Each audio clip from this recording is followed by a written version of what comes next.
Come on.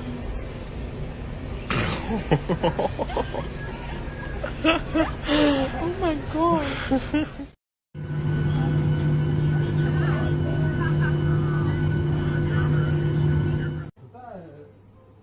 Bah, juste essaie de lui faire confiance. Parce que là, elle va sauter de super loin.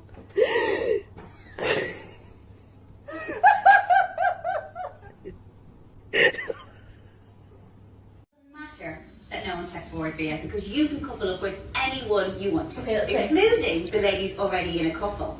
Toby, you're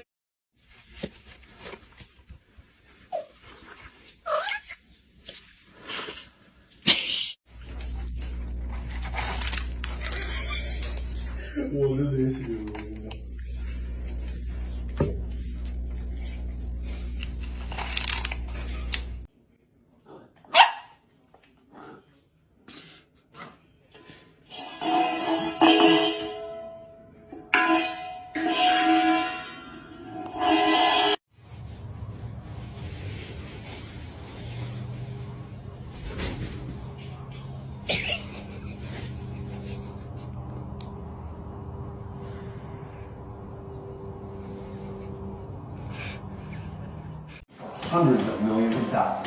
Our team of auto injury attorneys has the experience to get you the most compensation fast. Call now to speak to